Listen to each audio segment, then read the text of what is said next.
Friends আজকে আপনাদের সঙ্গে দেখাবো ডিম পড়া বানাবো। এটা দেখবেন ডিম পড়া কিভাবে বানাই। প্রথমে আটা নিন দেখি। আটা নিলাম। আটা না ময়দা নিয়ে নিচ্ছি। হালকা পড়া বানাবো সেটা আপনাদের শেয়ার করলাম। এটা ডিম গলায় ডিম আপনার এখানে বেশি ডিম নিতে হবে আপনার ইচ্ছা। লাল গলা দিয়ে ফেলে দিন। লবণটা পরিমাণ মতো দিতে হবে বুঝছেন। লবণ দিতে পরিমাণ মতো লবণ দিবেন। তাহলে একটু গুঁড়া দিতে দেবেন না থাকে না দিবেন দিলে হবে। এগুলো দিতে দেবেন একটু এটা একটু সুন্দর নরম হবে নরম হওয়ার জন্য সফট যেটাকে বলে সফট। আমি যদি পানি দিয়ে দিবেন আরো সফট হবে। নুন দিতে আর একটু তেল দিবেন পরিমাণ মতো। পরে এটাকে ভালো মতো মাখাতে হবে। প্রায় 10 থেকে 15 মিনিট এটাকে মাখাতে হবে।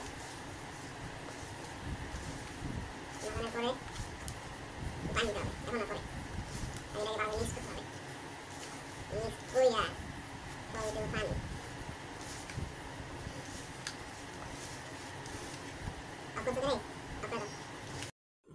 অনেকক্ষণ মাখানোর পরে যখন আপনার নরম হয়ে যাবে তখন তারপরে পানি দিবেন। পানি দিয়ে এটাকে একটু ভালো করে মাখাতে হবে।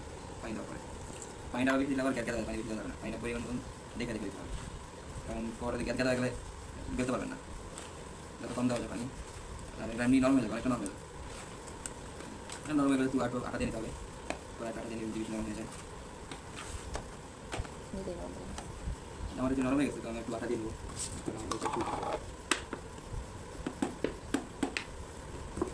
পানিটা বেশি করে গেছে সেজন্য একটু দিয়ে নিলাম, আটা দিয়ে নিলাম।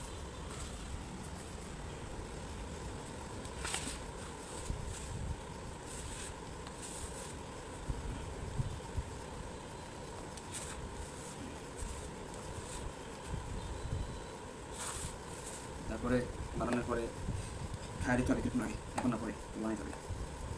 বুঝুন কেমন নরম হয়ে পাঠাবেন সেজন্য বানাইতে একটু আটা দেবো আর একটু দিয়ে একটু,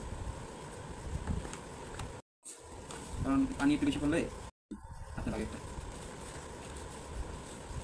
পানিটা দেখবেন কীরকম নরম হয়ে যায়। একবার নরম দেখুন, একবার নরম পুরো মতো।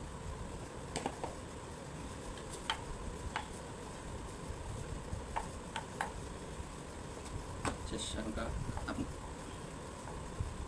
10-15 মিনিট মাখানোর পরে দেখবেন আটাটা একবার নরম হয়ে গেছে। তারপর আপনাদের বেলতেও সুবিধা হবে। বুঝছেন কেমন নরম হয়ে গেছে।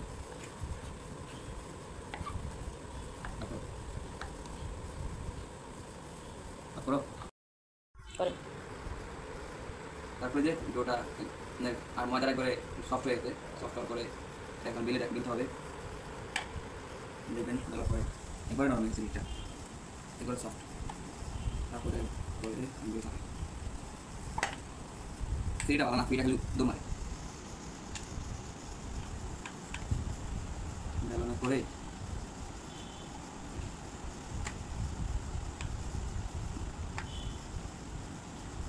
আমার রুটি বেলা অত সুন্দর হয় না, তো আপনারা হাসাহাসি করেন না।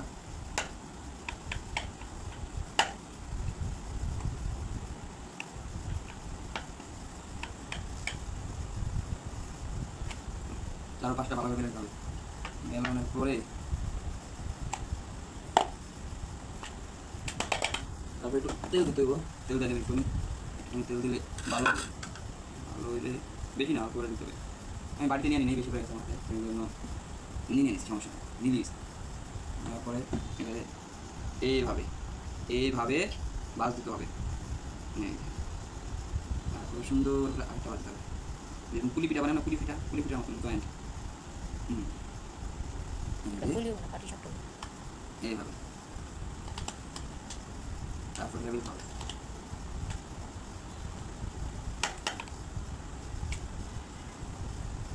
বেশি নরম তাহলে সেজন্য বসলে যায়। আপনি আসলে আটা ইউজ করতে পারেন, বাট আমি আটা ইউজ করি না।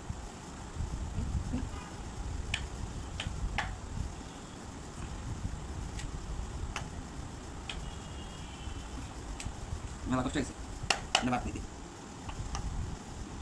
চারকোনা করতে হলে একটু করতে হবে। আর জীবনে চারকোনা খাবেন না বাংলা খাবেন তাহলে একটু ভালোই চারকোনা করতে হবে না।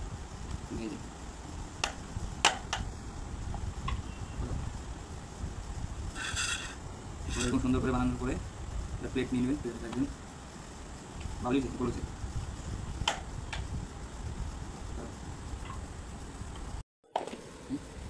পরে এভাবে বানানো শেষ হওয়ার পরে দেখেন রুটি কত সুন্দর হয়েছে। এরকম সুন্দর করে বানানোর পরে সবগুলো রুটিকে এই সবগুলো রুটি বানানো শেষ পরোটা এখন আমরা রান্না করি। যাদের নন স্টিকের ফ্রাই প্যান আছে তাদের তো লাগে না, যাদের যেটা সেটা দিয়ে করতে পারে। সবাই তো ফ্রাই নন স্টিকের কথা নেই ফ্রাই প্যান।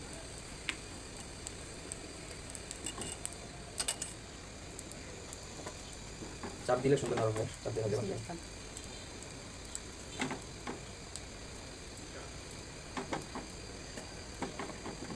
প্রথমে বাজিয়ে নিয়ে বাজানোর পরে তেল দিতে হবে।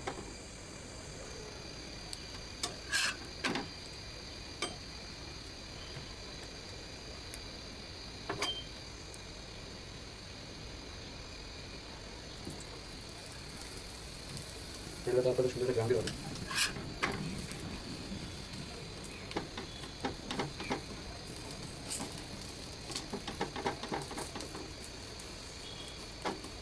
চারদিকটা চাপ দিতে রাখতে হবে।